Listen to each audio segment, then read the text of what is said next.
ඒතකොට coconut industry එක ඕවර්වයුව එක ගත්තොත් එහෙම කොකනට් ඉන්ඩස්ට්‍රි එක තමයි ලංකාවේ එක්ස්පෝර්ට් කරන ඉන්නේ 4%ක්ම කොකනට් ඉන්ඩස්ට්‍රි එකේ එක්ස්පෝර්ට් වලින් තමයි හම්බෙන්නේ. ඊට පස්සේ කොකනට් ට්‍රයිඇන්ගල් එක උගලන්න කොකනෑගල පිටරම කම්පාදී. ඊට පස්සේ ස්මෝල් ට්‍රයිඇන්ගල් එක තියෙනවා ගාල්ල මාතර සම්බන්ධර. ඊට පස්සේ මේකේ මේ දැන් කොකනට් ඉන්ඩස්ට්‍රි එකේ වෙන ප්‍රොඩක්ෂන් එකේ අවුට්පුට් වලින් 70%ම ගන්න ලෝකල් කන්සම්ප්ෂන්. ඉතින් 100%ම තමයි එක්ස්පෝර්ට් කරන්නේ. ඊට පස්සේ අපි ගත්තොත් මේ කොකනට් ඉන්ඩස්ට්‍රි එකට ඕන ක්ලයිමැටික් ඇන්ඩ් සොයිල් රික්වයර්මන්ට්ස් මොනවද කියලා බැලුවොත් ඒක තමයි එලිවේෂන් එක අඩි 1500 වඩා අඩුවෙන් තියෙනවා. හරිද? එලිවේෂන් එක අඩි 1500 වඩා අඩු බිම් මට්ටමක තියෙනවා. ඒක රේන්ෆෝල් එක වුණ ඒ කියන්නේ ඇනුවල් රේන්ෆෝල් එක වුණ මිලිමීටර් 1500 හරි. ටෙම්පරේචර් මේගොල්ලෝ ඉල්ලන්නේ කොකනට් ඉන්ඩස්ට්‍රි කොකනට් ට්‍රීස් එකට ඕන ඔප්ටිමම් ටෙම්පරේචර් තමයි සෙල්සියස් අංශය 27ක් 28ක්. ඉතින් සන්ලයිට් එක ෆොටෝසින්තසිස් කියන්නේ ප්‍රභාසංශ්ලේෂණය කරන්න අවශ්‍ය සන්ලයිට් එක මේගොල්ලෝ ඉල්ලන්නේ කොකනට් ට්‍රී එකට ඕන ඇනුවලි ඕන පැය 2000ක්වත් ඇනුවලි අවම තියෙනවා සන්ලයිට් එක. ඊට වැඩියෙන් තියෙනවා. ඒ ඇනුවලි සන්ලයිට් එක පැය 2000ක් තියෙනවා. ඊට වඩා. දැන් සොයිල් එක ගත්තොත් එහෙනම් මේකට ඕනේ සාමාන්‍ය සෑන්ඩි ලෝම් සොයිල් එකක්. ඒ කියන්නේ පස ටිකක් බුරුල් වැලි පසකට සමාන වැඩි පසක ලක්ෂණ තියෙන පසක් තමයි මේකට ඕනේ. මැටි පසක් හරියන්නේ නැහැ. ඒතර pH එකේ ඕන 5.5 to 7.5. හරිද? ඒතකොට අපි ඩීකල්ටිවේෂන් එක ගත්තාම ඩීකල්ටිවේෂන් එකේ pH එකේ තිබ්බේ 4.5 to 5.5. ඒතර මේක ඊට වඩා වැඩි pH එකක් වුණ 5.5 to 7.5. හරිද? හරි. එතකොට මේ සොයිල් අරට ටයිප් වඩා මේක වැඩිනේ. එක මේක වැඩි. හ්ම්. එතකොට සොයිල් ටයිප් එක ගත්තොත් එහෙම මේ කෝස්ටල් සෑන්ඩි කියන මේ සොයිල් එක තමයි මේකට හොඳම ඔප්ටිමම් සොයිල් එක කියලා කියන්නේ. කෝස්ටල් සෑන්ඩි. ඒ කියන්නේ වෙරළාසිත ගොඩක් මේකට ඕන මේ බුරුල් පසක්. එතකොට අර වැලි ගැටියට හුරු පසක් තමයි මේකට ඕන. එතකොට අර ඒ කියන්නේ අර මේ බීච් වල එහෙම ගොඩක් පොල් ගස් වෙන නිසා එහෙම. ඒක තමයි හ්ම්. මෙතන රීසන් එක. හරි. එතකොට ඒක හරි. බීච් වල හොඳට අවුවක් තියෙනවා හොඳට හුලඟක් තියෙනවා. එතකොට ඒක අදාළ දේවල්ට.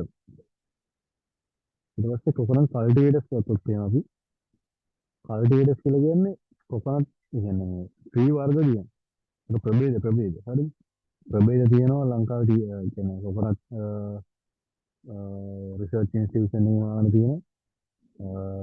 CRIC 60, CRIC 65, CRISL 98, කප් රුවන, කප් සුවය, කප් එක. හරිද?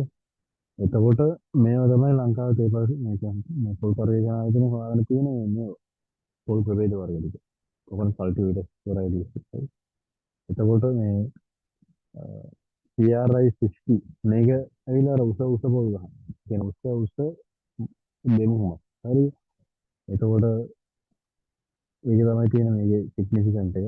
ඒතර CRI 65 එකේදී මේක early flowering. සාමාන්‍ය CRI 60 එක ගත්තොත් එහෙම අවුරුදු 5ක් විතර යනවා මේ ගෙඩි හැදෙන්න. මල් හැදෙන්න. ඒතර මේකේ අර CRI 65 නම් පල්ලයට ඔක්කොම ගත්තොත් එහෙම හැම එකම යන්නේ අවුරුදු 3ක් 3මාරක් කාලයක් තමයි මේ මල් හැදෙලා ගෙඩි හැදෙන්නේ. ඒතර මේවා වෙඩි විශේෂ ඒවා නෑ. CRI SL 98 එකේ large ලොකු ටික සාමාන්‍ය අත්තකට ටිකක් ලොකුයි.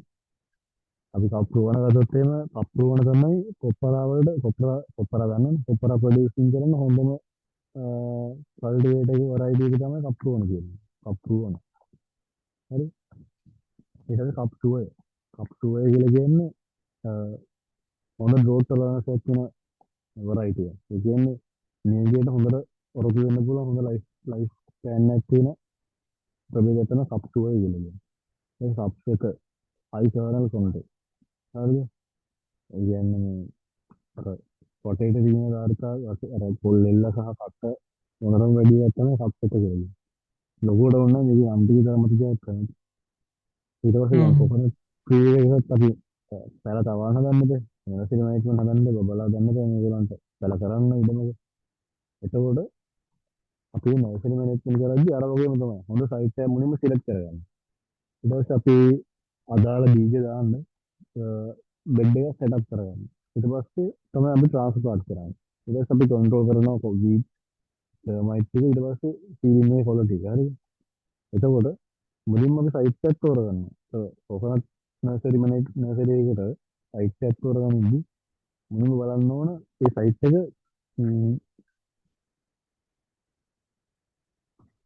ඒ සයිට් එක මුලින්ම අපි සයිට් එක සිලෙක්ට් කරනවා නර්සරි කියන්නේ. සයිට් එක සිලෙක්ට් කරද්දි ඒ සයිට් එක ෆ්ලැට් ජෙන්ට්ලි sloping land එකක් ඉන්නවා. ඒ කියන්නේ පොඩි මද බෑවුමක් තියෙන පොඩ්ඩක් ෆ්ලැට් ඉඩමක් වෙනවා. ඒක ලොකු බෑවුම් තියෙන ඉඩමකට උතුම් පොල් මේ කන්සල්ටේෂන් කරන්න අමාරුයි. සාමාන්‍ය ෆ්ලැට් වෙන්න ඕනේ පොඩි ජෙන්ට්ලි ස්ලෝපින් එකක් තිබ්බට කමක් නැහැ. ඊට පස්සේ දෙවෙනි කන්ඩිෂන් එක තමයි සයිට් එක සිලෙක්ට් කරද්දි ඒක සොයිල් එක සැන්ඩියෝ ලෝ සයිට් එකේ වෙන්නේ. හරි සැන්ඩියෝ ලෝ ඒක ඔෆර් කරාම good drainage එකක් තමයි ඔෆර් කරන්නේ. සාමාන්‍ය සැන්ඩි වගේ සතට වැඩි වලින් වතුර ඉක්මනට ලිස්ස ගන්න පුළුවන්. ඒක වැලි වලට වතුර ඉක්මනට අද ගන්න පුළුවන් ලිස්තර හොඳ ඩ්‍රේනේජ් එකක් තියෙනවා. හරි අන්න ඒ වගේ හොඳ ඩ්‍රේනේජ් එකක් තියෙන පසක් තමයි ඒ වුනේ. සොයිල් එකක් තමයි ඒ වුනේ. ඒක සැන්ඩියෝ ලෝම් පසක් තමයි ඒ වුනේ. ඒ සයිට් එක. ඊට පස්සේ ensure receiving adequate sunlight and scattered shade. හරි ඒ කියන්නේ ඒ සයිට් එක අනිවාර්යෙන් හොඳ ඇඩෙකුවත් සන්ලයිට් එකක් තියෙනවා. ඒක ප්‍රමාණවත් හිරු එළියක් තියෙනවා සහ ස්කැටර්ඩ් ෂේඩ් එකක් තියෙනවා. ස්කැටර්ඩ් ෂේඩ් එක කියලා කියන්නේ සාමාන්‍ය හැවණල්ලක් තියෙන්න ඕන කියලා කියන්නේ. හරි ඒ ඒරියා එකට. ඒක ඒ වගේ සයිට් එකක් තමයි සිලෙක්ට් කරගන්නේ අපි. දැන් මොන වගේ සයිට් එකක්ද? ෆ්ලැට් ජෙලි ක්‍රෝප් එකක් තියෙන ලෑන්ඩ්, සැන්ඩියෝ ලෝම් සොයිල් එකක් තියෙන ලෑන්ඩ් වෙන්න ඕන සහ හොඳ ඇඩෙකුවත් සන්ලයිට් එකක් සහ ස්කැටර්ඩ් ෂේඩ් එකක් තියෙන ලෑන්ඩ් එකක් වෙන්න ඕනේ සයිට් එක. ඔන්න කන්ෆර්මේෂන් තුන තියෙනවා නම් අපි සයිට් එක සිලෙක්ට් කරගන්නවා. ඕරන් නර්සරි එක. ඊට පස්සේ නර්සරි එක අපි දැන් සයිට් එක සිලෙක්ට් කරානේ. ඊට පස්සේ අපි නර්සරි එකේ පැල කරන්න ගනින් අපි මේ ඒකේ බෙඩ් එක සෙටප් කරගන්නවා. එතකොට අපි ඒකට මේ ඒ කියන්නේ රෝස් පහකින් යුක්ත පොළොව මට්ටමේ ඉඳලා අඩි 15 35 අතර හයිට් එකක් තියෙන බෙඩ් එකක් තමයි අපි හදාගන්න මේ කියන්නේ කොකනට් ටික ප්ලාන්ට් කරන්න. ඒ එතකොට කියන්නේ කියන්නේ දැන් පොළොවේ ඉඳලා පොඩි සෙන්ටිමීටර් 15ක් 25 අතර හයිට් එක හදන්න. දැන් මම පෙන්නන්න. ඒක හදන්නේ රීසන් එකක් තියෙනවා. මේකට කලින් අපේ visualization නෙමෙයි තිබ්බේ.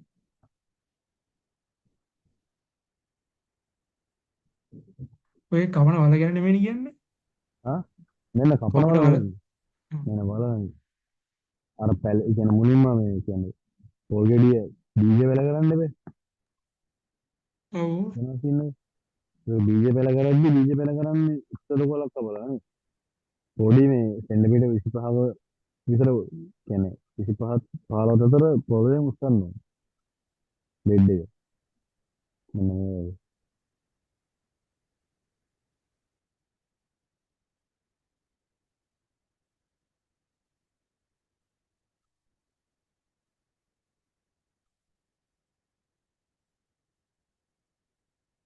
ආ මේක තමයි.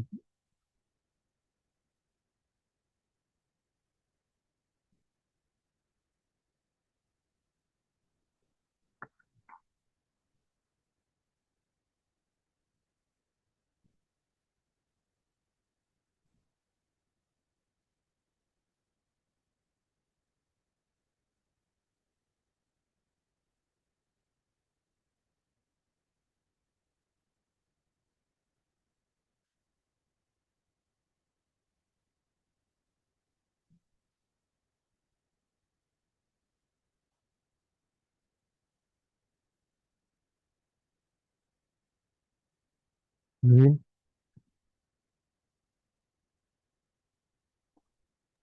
ආහා. හරි හරි. උත්සාහ කරන හදන්න.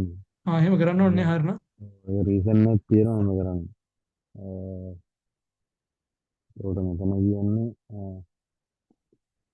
බෙඩ් එක සෙටප් කරනවා එච්චර හයිට් එකකින්. හරි. ඊට පස්සේ අපි ඒක මාස 7ක් 10ක් අතර කාලයක් තියෙනවා. පැලවෙන්න. අපි තෝරගත්ත මේ ෆීඩ් එක. හරිද? ඒ කියන්නේ පැල කරන්න පැලේ හදන්න ගත්ත පොල් ගෙඩිය සාමාන්‍ය මාස 10ක් 7කට කාලයක් තියලා අතු පිරුණාට පස්සේ තමයි අපි යන්නේ ඒක රීප්ලාන්ට් කරන්න. හරි. එතකොට ඒ කාලය ඇතුළත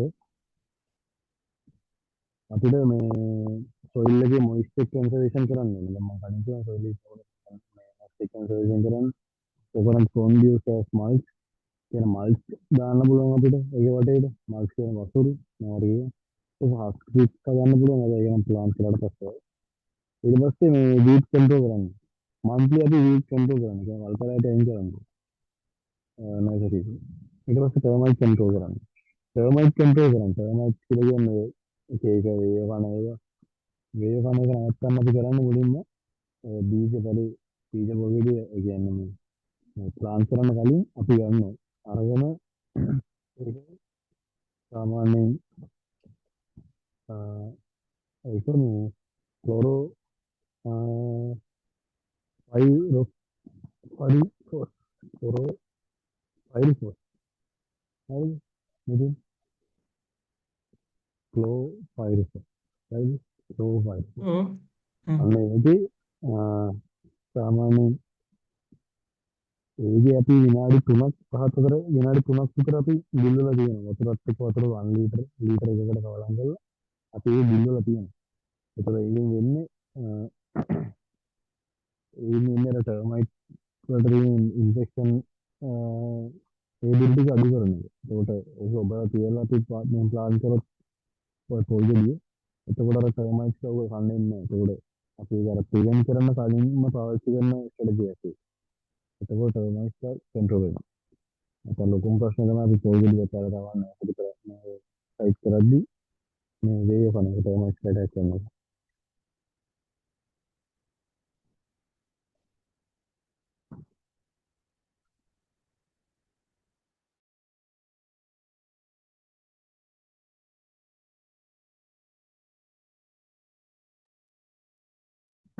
එතකොට ඒ හරි.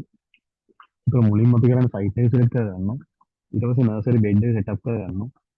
ඊට පස්සේ නර්සරි බෙඩ් එක සෙටප් කරගන්නවා. ඊට පස්සේ අපි ටර්මයිට් කන්ට්‍රෝල් මේක ඔබලා ටර්මයිට්ස්ලා ටික නැති කර ප්‍රිවෙන්ට් කරන විදිහ ගාඩ් එකක් කියලා අපි කරගන්නවා. ඊට පස්සේ මන්ත්ලි අපි වීට් කන්ට්‍රෝල් එක කරන්නේ. හරි. ඊට පස්සේ දැන් අපිට තියෙන ප්‍රශ්නයක් තියෙනවා අපි සීඩ් හොඳ නට්ටයක් කොහොමද තෝරගන්නේ? මෙතන පැල තවන් කරන්න. හොඳ නට්ටයක් අපි කොහොමද තෝරගන්නේ? ෆස්ට් ඔෆ් ඕල් මුලින්ම අයිඩෙන්ටිෆයි කරගන්න හයි යීල්ඩින් බ්ලොක් එකක්. කියන්නේ අපි පොළොතට ගිහිල්ලා හොඳ බ්ලොක් එකක් තෝරගන්න ඕන. හොඳටම මේ perform කරන හොඳටම output දෙන හොඳටම crop දෙන හොඳටම yielding එකක් දෙන කොහොමද බ්ලොක් එකක්. කොහොමද tree තියෙන බ්ලොක් එකක්. ඒ ඔය බ්ලොක් එකේ high yielding තියෙන palm trees තියෙනවා. හරිද?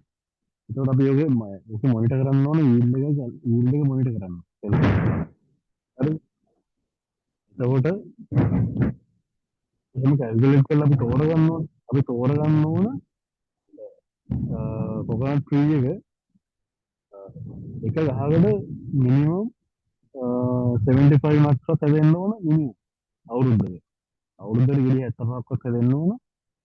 සහ ඇවරේජ් හස්ක් රේට් එක ග්‍රෑම් 700ට වඩා වැඩි වෙන්න ඕන. ඒ කියන්නේ ලෙලි බර ලෙල්ලත් එක්ක බර ග්‍රෑම් 700ට වඩා වැඩි වෙන්න ඕන ගෙඩිය. ඇවරේජ් ගෙඩිය. ඒතර ඔය කියන්නේ 75 මත්ස් per year ඒ වගේම හස්ක් රේට් එක 700 ග්‍රෑම් වලට වඩා වැඩි නම් අපි ඒ ගහ තෝරගන්න මද ක්‍රියාවක් විදිහට අපි අර සීඩ්ලින් එක ගන්න. ඊට පස්සේ අපි සිලෙක්ට් කරගන්න. හරි?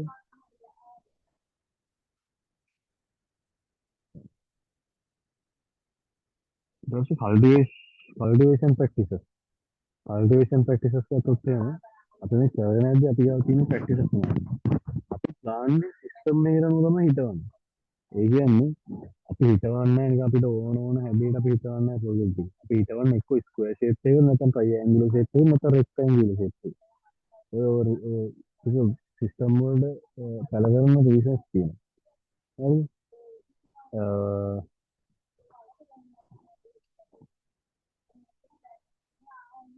ඒ කියන්නේ සමහර විට දැන් අපි ඉන්ටර්කොපින් වල කරනවා. ඉන්ටර්කොපින් කියන්නේ මොකද්ද?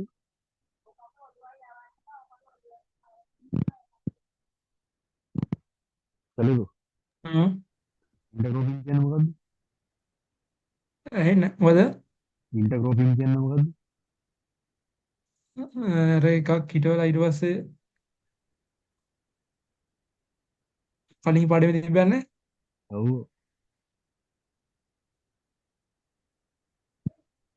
ඒ කියන්නේ පොල් හිටවලා ඊට පස්සේ අන්නාසෙ වගේ හිටවනවා එහෙමනේ. ඔව්. ඒ කියන්නේ එකක් හිටවලා ඒක ලොකු වෙන කලින් තව එකක් හිටවනවා මේ ඒ අතර කාලය තුල. ඒක ලොකු වෙනකම් හ්ම්. ඒ yield එක ගන්න. ඒතර ඉන්ටර්කොපින් වගේ කරනවනේ. එතකොට මොනොකොපි ඉන්ටර්කොපින් කරන්න සහ මොනොකොපින් කරනවාද කියන එක මට තීරණය වෙන්නේ මේක. දැන් හිතන්නකො පොල් මොනොක්‍රොප් කරනවා කියලා. right? පොල් මොනොක්‍රොප් කරනවා නම් ප්‍රශ්නයක් නැහැ. අපිට රෙක්ටැන්ගුලර් ෂේප් එකට යන්න පුළුවන්. ඊට ගන්න. හරිද?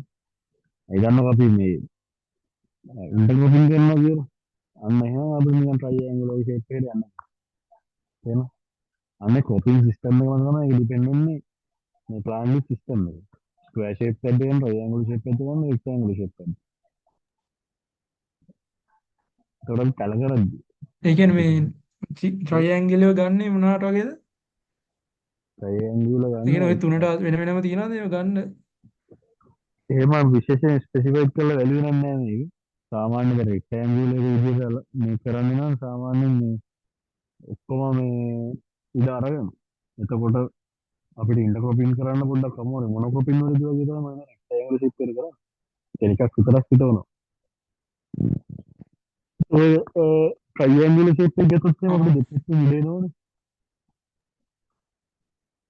දෙපැත්තෙන් ඉඩ එනකොට අපිට මුලම ආ මොනවද ඒක කරන්න ඉන්ටර්ක්‍රොපින් කරන්න පුළුවන් නේ. ඕන.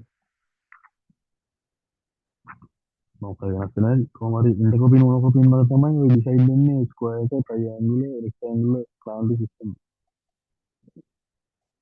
ඊට පස්සේ අපි දැන් පෙළ ප්ලාන්ටින් කියන සිස්ටම් එක හොයාගත්තනේ. ස්ක්වයර් ට්‍රයිඇන්ගුලර් රෙක්ටැන්ගුලර් අපි සිලෙක්ට් කරගත්තා. දැන් අපි කොකනට් ට්‍රී පැල කරන්න ඕනේ. ඒකට පැල කරන්න පුළුවන් හෙක්ටයාර් එකකට 150ට 183ක් විතර කොකනට් ට්‍රී තමයි පැල කරන්න පුළුවන් හෙක්ටයාර් එකකට.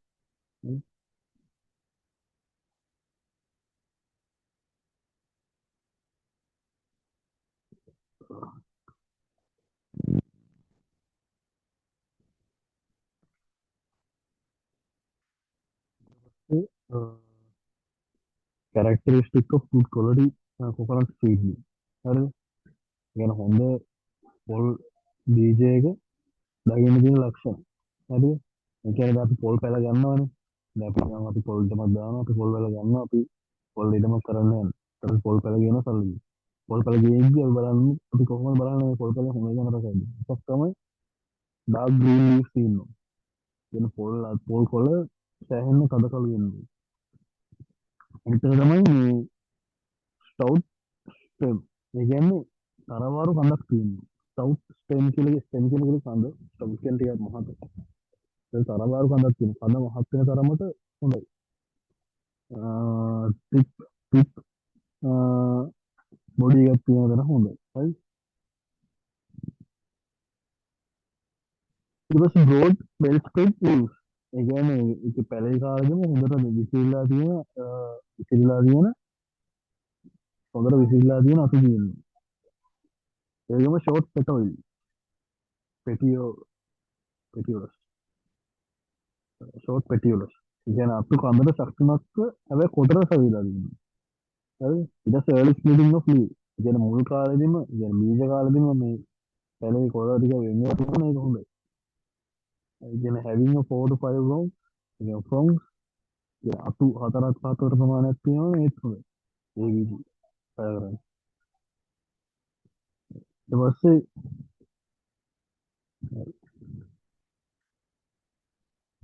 ඔය ටික තමයි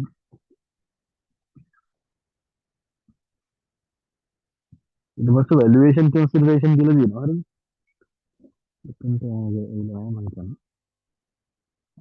ඒක වෙනම ගත්තා.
හරි මේ වැල්ුවේෂන් කන්සිඩරේෂන් එක තුත්ම තියෙනවා අපි වැලියු කරන්න මේ අදා ගොඩම් අරක ඇත්තරම දැන් අපි අර දැන් කතා කරපු ටික ඇත්තරම අපිට කවදාද වටිනවා මොකද ඉන්වෙස්ට්මන්ට් එකක් කරද්දි පොලිඩම එහෙම ඉන්වෙස්ට් කරද්දි අපිට තෝරගන්න අපි නොලෙජ් එකක් තියෙනවනේ නේ ඒකට ඒක සෑහෙන වටිනවා ඒකට දැන් වැල්ුවේෂන් ඔෆ් ප්‍රොපර්ටි ස්ටේට් එක ගත්තාම අපිට මෙන්න මේ විදිහට වැදගත් වෙන වැලියු එක කරගන්න හරිද අපි බලන්න ඕනේ වැල්ුවේෂන් ඔෆ් ප්‍රොපර්ටි ස්ටේට් ඉකොනොමික් වයබිලිටි එකක් තියෙනවද කියලා ඒ වැලුවේෂන් අපි මම කොකරන්ට් ස්ටේට් එකක් ගත්තාම කොකරන්ට් ස්ටේට් එකේ අපි බලන්න ඉකොනොමික් වයබිලිටි එකක් තියෙනවද කියලා ටෙක්නොලොජි ඇන් ෆැසිලිටිස් තියෙනවද කියලා ගවර්න්මන්ට් ඇන් පොලිසි කොහොමද ඒකට දාලා ඊට පස්සේ මාකට් ඇන් ඉන්ඩස්ට්‍රි කොහොමද ෆිසිකල් ඇන් එන්වයරන්මන්ටල් කන්ඩිෂන් එක කොහොමද ලොකේෂන් ඇන් ඇක්සෙසිබිලිටි කොහොමද ඔන්න ඔය සාධක ඔන්න ඔය සාධක බලලා තමයි අපි වැලියු කරන්නේ කොකරන්ට් ස්ටෑන්ඩඩ්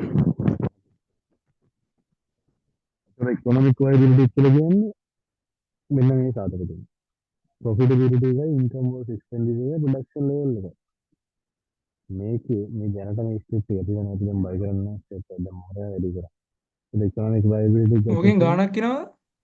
මේන් ගානක් ඉන්නවා එන්නේ මේකේ තියරි එක ඒක මේකෙන් ඉකොනොමික් වයබිලිටි එක අපි චෙක් කරනවා මොකයි ලෑන්ඩ් එකක් ඉතින් උඹ කොහොමද ස්ටේට් එක පර්චේස් කරන්න යනවා මම තමයි වැලියු කරන්නේ ඒක මම වැලියු කරද්දි මම බලන්න ඕන දැනට මේකේ ප්‍රොෆිටබිලිටි කොහොමද හරි ඒක ඉන්කම් වර්සස් එක්ස්පෙන්ඩිචර් කොහොමද ඒ කියන්නේ මේක තමයි හරි එතකොට ප්‍රොඩක්ෂන් ලෙවල් එක කොහොමද හොඳට හොඳ ප්‍රොඩක්ෂන් ලෙවල් එකේ තියනවද ඒක බලන්න හරි ඒක තියෙනවනේ හරි උගේ වැඩි කවුලක් නැහැ ඊට පස්සේ ටෙක්නොලොජි ඇන් ෆැසිලිටිස් කොහොමද prime facility capacity prime system quality technological efficiency එක ඔබ්සර්වේෂන් ඔබ්සර්වේෂන් රිස්ක් හරි ඒ කියන්නේ ප්‍රයිම් ෆැසිලිටි කැපැසිටි කියලා කියන්නේ අපි දැන් කොප්පරානේ හදන්නේ මේ කොප්පරා ප්‍රොඩියුසින් ෆැක්ටරි කියන්නේ ඒක කොප්පරා වලට දාලා ඩ්‍රයිවිං ප්‍රොසෙස් එක කරන්න මේ ෆැසිලිටි තියෙනවා කැපැසිටි හොඳයි ඒ ඩ්‍රයිවිං සිස්ටම් එකේ ක්වොලිටි කොහොමද ඒ වගේම ටෙක්නොලොජිකල් එෆිෂියන්සි කොහොමද ටෙක්නොලොජි එකත් එක්ක අප්ඩේටඩ්ද ඊට පස්සේ ඔබ්සර්වේෂන් රිස්ක් හරි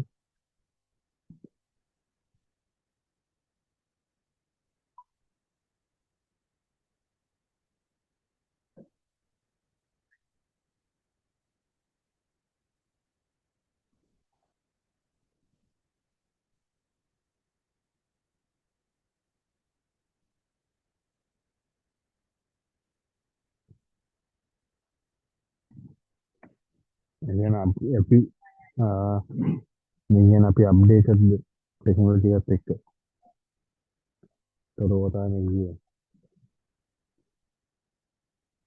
ඒක අපි අප්ඩේටඩ් නම් සාපේ ටෙක්නොලොජි එක හොඳයි නේ ක්වොලිටි එක හොඳයි නම් කැපැසිටි හොඳයි නම් හරි එලජි එක එහෙම නැත්නම් එලජි කරමු හරි ඒක අපිට බලන්න ඊට පස්සේ ගවර්න්මන්ට් ඇන්ඩ් පොලිසිස් කොහොමද කියලා එතකොට දැන් ටැක්සස් ඇන්ඩ් සබ්සිඩයිස් කියන්නේ මේ ඉන්ඩස්ට්‍රියට දාලා කොහොමද ටැක්ස් රේට්ස් යන්නේ සහනාධාර තියෙනවා හරි ඊට පස්සේ ෆ්‍රේට් ඇන්ඩ් ට්‍රාන්ස්පෝර්ට් කොස්ට් එක කොහොමද එක්ස්පෝර්ට් කරද්දි කොස්ට් එක වැඩි අන්නේ දේවල් බලන්න ඊට පස්සේ ලෑන්ඩ් යූස් ඇන්ඩ් සෝනින් හරිද ඉතින් ගවර්න්මන්ට් පොලිසි එක වශයෙන් මේ හිතන්නේ දැන් ගවර්න්මන්ට් ඒ කාලේ ඔයා මේ ගවර්න්මන්ට් ලෑන්ඩ් එක ගන්න කාලේ තියෙන වටේටම සෝන් කළ ගවර්න්මන්ට් එකෙන් මේක ඇග්‍රිකල්චර් පර්පස් වලට හොඳයි කියලා ඔයා ගවර්න්මන්ට් එකෙන් අලුතෙන් ආයෙ සෝනින් කරද්දි මේ කියනවා නම් වටේ තියෙන ඉඩම් රෙසිඩෙන්ෂියල් පර්පස් වලට තමයි හොඳයි කියලා ඒක hoist and distributor shift hoist and distributor shift කියලා කියන්නේ අනිවාර්යෙන් වටේ තියෙන යූස් එක නෙවෙයි ඔයා කරන්නේ ඔයා කරන්නේ ඇග්‍රිකල්චර් යූස් එක එතකොට ඇත්තටම වැඩි එක ඒක ගවර්න්මන්ට් එකයි පොලිසිය එක අතර තමයි තියෙන්නේ. හරි. අනේ ඊට පස්සේ බලන්න ඕන ටෙක්නිකල් ෆැසිලිටි වල ගවර්න්මන්ට් පොලිසිය. Market and industry. හරි. Market and industry. ඉන්ඩස්ට්‍රි එකේ හෙල්ත් එක කොහොමද? කොහොමද ඉන්ඩස්ට්‍රි කොහොමද දැන් මේක වල පර්ෆෝම් වෙන්නේ? මේක වල ඩිමාන්ඩ් එක හොඳයිද? ඈ අන්න ඒ වගේ දේවල්. ඉස්සරහට වයබිලිටි එකක් තියෙනවද අපිට මේක ඉවන්ට් කරන්න? Over industry. අපි පොඩ්ඩක් ඇනලයිස් කරලා බලන්න ඕනේ. හරි. ඊට ග්ලෝබල් ප්‍රයිස් චේන්ජස්. ලෝකෙ කොහොමද මිල වෙනස් වෙන්නේ කොකනට් වල? ඒක අපේ පොසිටිව්ද නෙගටිව්ද? ඒක ෂිෆ්ටින් ඩිමාන්ඩ් එක කොහොමද? ෂිෆ්ට් වෙලා තියෙන ඉන්ඩස්ට්‍රි වලට. මේක ආදේශික ඇවිල්ලාද? ඒක කොප්පා සේල්ස් ට්‍රෙන්ඩ් එක බලන්න. ඒක තනිකරම මෙතන යන මාකට් ඇනලයිස් එක. අපිට සබ්ජෙක්ටිව් එක තියෙනවා මාකට් ඇනලයිස් එක. කරන්නේ මාකට් එක ඇනලයිස් කරලා බලන්න ඕනේ. හරි. ඒක ෆිසිකල් and environment, right? ඊට පස්සේ climate and rainfall එක බලන්න ඕනේ. soil suitability එක, pollution and contamination. මෙතන මේවා නම් බලන්නේ ඉඩම ගණිතය බලනවා මේ හොඳයි විදියට. දැනට තියෙන soil එකේ pH එක කොහොමද? දැනට rainfall එක කොහොමද මේ පැත්තට? ඒ soil එක දැන් suitable erosion වෙලා නැද්ද? ඒ දේවල් ටික බලන්න. ඒක pollution and contamination එක බලන්න. වටේ තියෙන factories වලින් එයා එක pollute කරලා තියෙනවා. එයා pollution එක පැත්ත වැඩි නම් අර pollination process එකට අමාරු කරන්නේ. pollination කියන්නේ පරාගන වැඩ කටයුතු කරන්න පොඩ්ඩක් අමාරුයි. තේරෙනවද? ඒ පොල් කියන්නේ ගස් ඒ වගේ පැතිවල ගාණ අඩුයි කියලා කියන්නේ ඔය වගේනේ. මේ විදිහට සාමාන්‍ය ඕකලන්ඩ් ලෑන්ඩ් එකක් ගාව දිනනවා නම් මොකක් රබර් නෙවෙයි මොකක්ද කෙමිකල් ප්‍රොඩක්ෂන් ප්‍රොසෙස් එකක් තියෙන ෆැක්ටරි එකක්. ඒතර ඉතින් එන දුම සෑහෙන අවුල් පරාගන පොලිනේෂන් ප්‍රොසෙස් එකට. පරාගන ප්‍රොසෙස් එක. ඒ පරාගන හානි වෙනවා. ඒතකොට එන අවුට්පුට් කොහොමද පොල්වලදී එන අවුල් ආදාර ක්වලිටි එක ඩ්‍රොප් වෙනවා. ඒ අන්නේ අපි සලකලා බලන්න වටේ තියෙනවා නේද? හරි. අන්න ඒකත් බලපාන. මොකද හුළඟ හරහානේ පොලිනේෂන් එක වෙන්නේ කොල්ලෝ. හරි. එතකොට අන්නේ පොලියුෂන් එක සහ කන්ටැමිනේෂන් එක බලන්න. දැන් අපි දැන් ලෑන්ඩ් එකට ගියා. බලනවා රේන්ෆෝල් එක කොහොමද ටෙස්ට් කරලා ක්ලයිමේට් එක දැන් සූටබල්ද? ඒ වගේ බලනවා දැන් සොයිල් තත්ත්වය කොහොමද දැන් අවුරුදු ගානක් මම ඔයා කරා දැන් කොහොමද සොයිල් කන්ඩිෂන්? ඊට ඇයි හරිද? අවුලක් නැද්ද? අපේ ෆර්ටිලිටිස් තියෙනවද තියෙන්නේ? අපි ඒව බලනවා. ඒක තියෙනවනේ හරි ඒක වැඩිවක් තියෙනවා. ඒක අඩු නම් ඉන්න වැඩි එක පොඩ්ඩක් ගොඩක් වෙනවා. ඊට පස්සේ ලොකේෂන් ඇක්සෙසිබිලිටි ගන්න. හරි. ඊට පස්සේ ලොකේෂන් and accessibility. ඊට පස්සේ proximity to ports වරායවල වලට තියෙන proximity කොහොමද? ඊට road access එක කොහොමද? distance to town, tension and sizes. ඒක මෙන්න මේ accessibility හොඳට තියෙනවා. හොඳට තියෙනවනේ ඕකේ. හොඳ වැඩියක් දෙන්න පුළුවන්. හොඳට නැත්තම් වැඩි road access එක වගේ කිය. එනිසු කියන්නේ මොකද්ද? හා එනිසු මොකද්ද end size කියන්නේ? tension tenure and size නේ.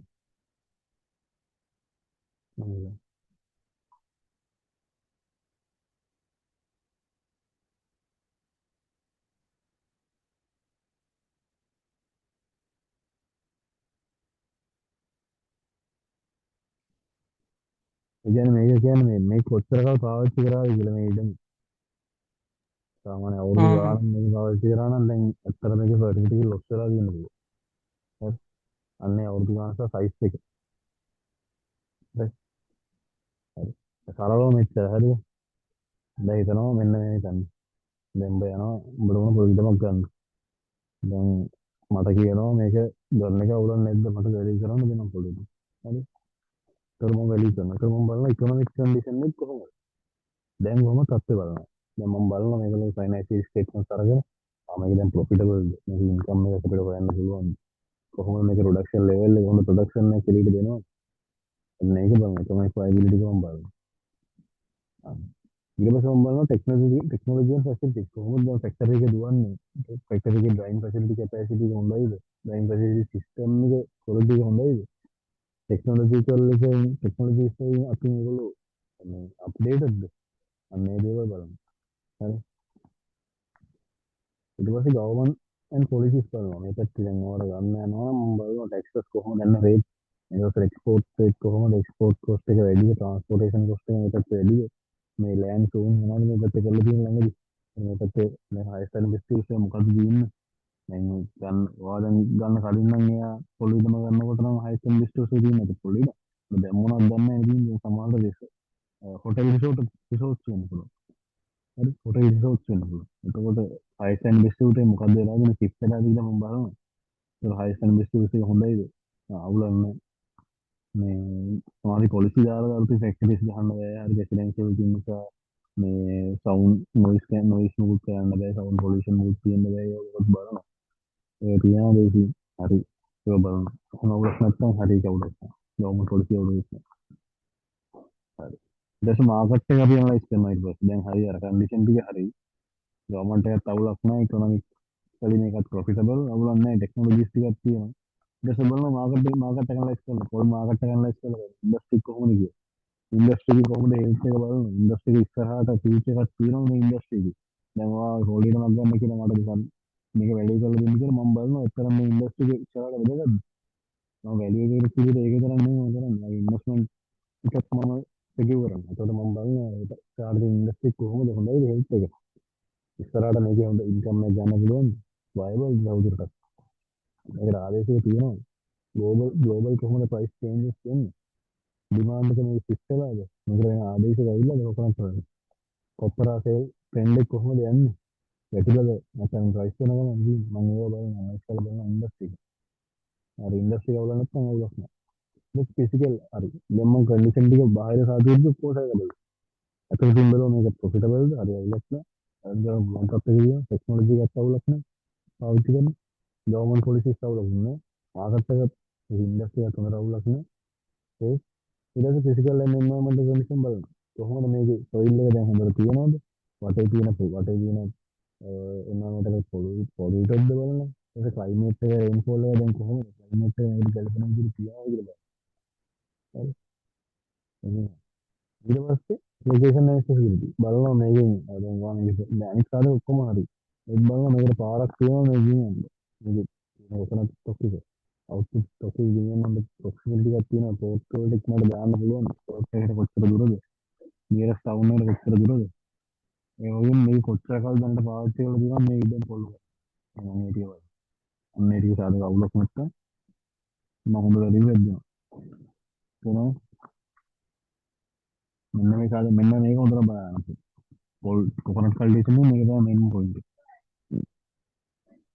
හරි. හරි. ඔය ටික විතරයි තියෙන්නේ නේ ඒකට පාඩම වල. පාඩම එච්චරයි. මෙන්න මේ ටික කරපු ගන්න පුළුවන් නම් වැඩේ උඩ. Coconut cultivation. හ්ම්. ඔය හරි. ටිකෙන් තමයි කරගෙන නේ. කරගෙන. ඔබ මගේකට ලොග් කරලා ඉන්න බලපන් මේ නෝට්බුක් එකේ. ඒක තමයි මගෙන් බලන්න.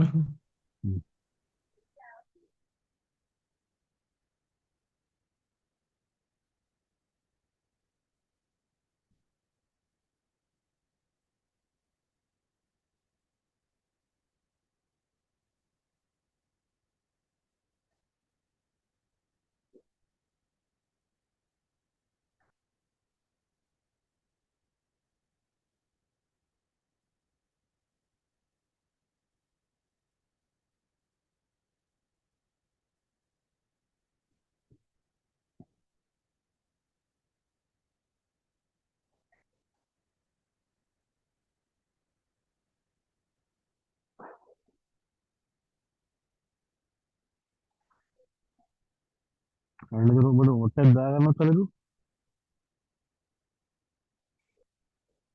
ඔව්. මේවා කරගන්න.